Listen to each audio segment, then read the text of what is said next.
boy. Nice job, little man. Got a pine needle on his butt. Pine butt. Got pine butt, buddy. You got yourself a little pine butt.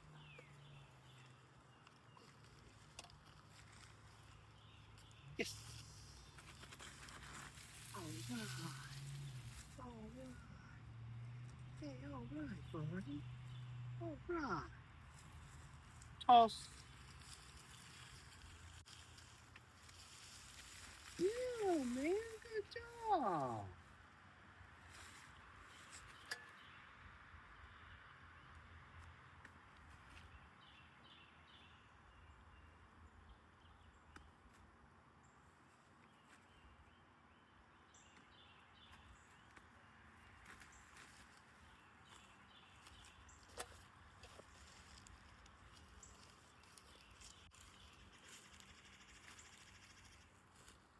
Toss.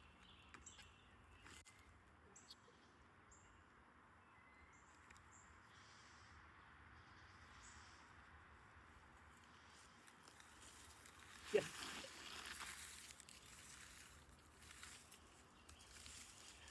Yes. Way to go, buddy. Hey, way to go. Nice, buddy. Toss.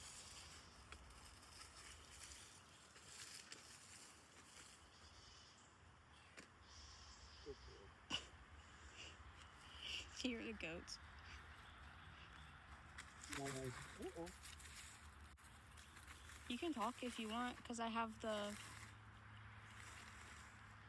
thing that will isolate your voice.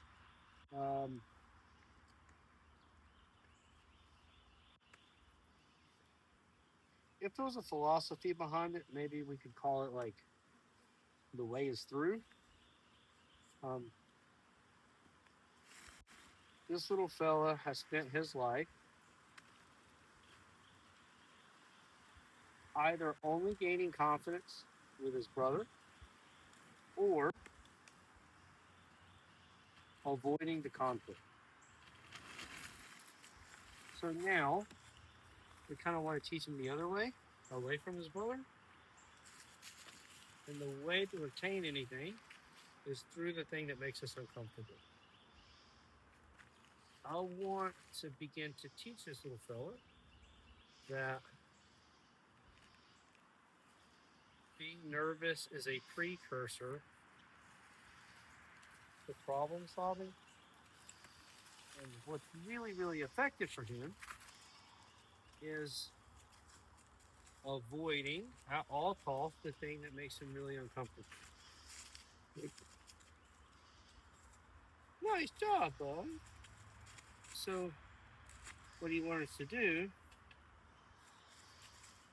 is either bite you and run away. Nice job, buddy. Nice job. Or run away. Looks like hot dogs are not going to be his favorite. It's okay. We'll find some things that are. It's okay, buddy. But the reward can also be in the release. Yeah, the reward can also be just getting through it. Getting off the tarp. So what it seems like is anything that's pretty unexpected, he gets pretty uncomfortable, which makes sense. If you are insecure and you try to do everything in a way that's expected, because the unexpected can cause quite a bit of anxiety. And so what can begin to happen is your world just gets smaller and smaller and smaller, because it occasionally, regardless of how much you plan, the unexpected can still happen. Basically, he's the dog equivalent of having control issues because he's insecure.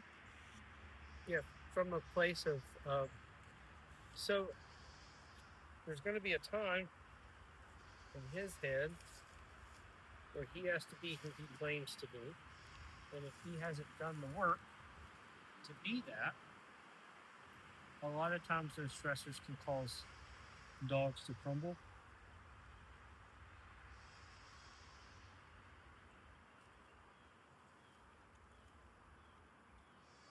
now we're just doing things.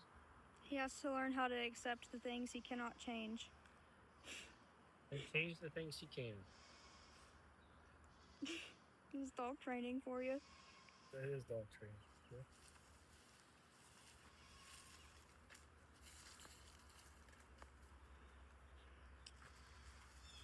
It's like this around's not an option.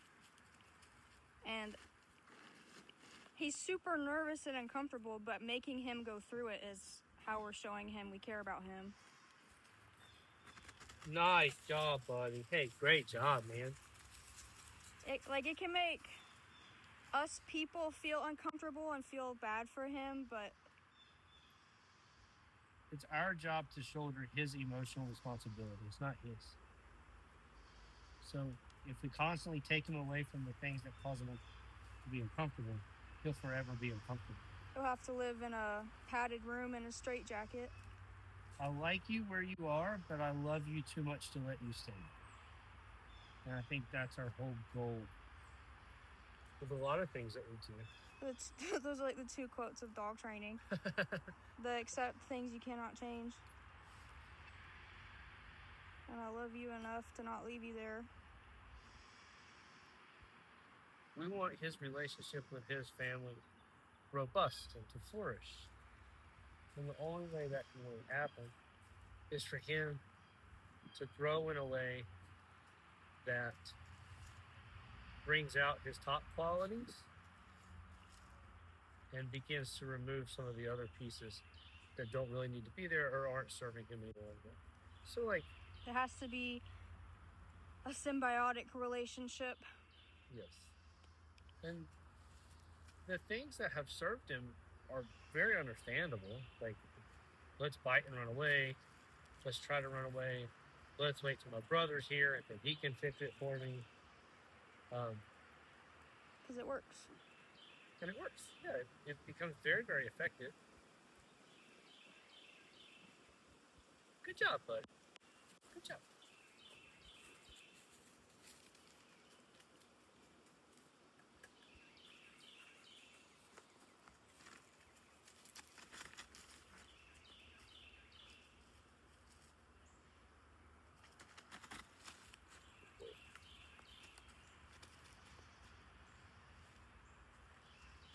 Good boy.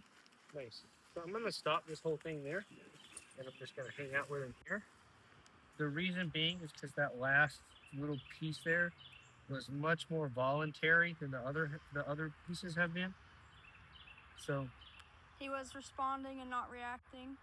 and if our goal is to respond, then stop asking the question once you get the answer. A lot of times we continue to ask the same question over and over and over, even after we've gotten the answer. So then the dog begins to change the answer because there's not enough feedback.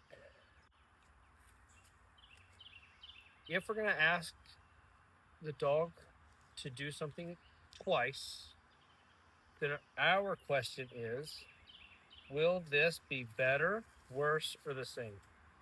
There's a higher likelihood that it is worse or staying the same, then there's no reason to do it. There's no reason for us to do that again because he gave us the correct answer. So let's just call it. Let's try to feed him a little bit. And then we'll go on a walk. And then we're going to go take him for a big walk. And just something to do that's just with us. And decompress. Well, my hot dog's bad, man.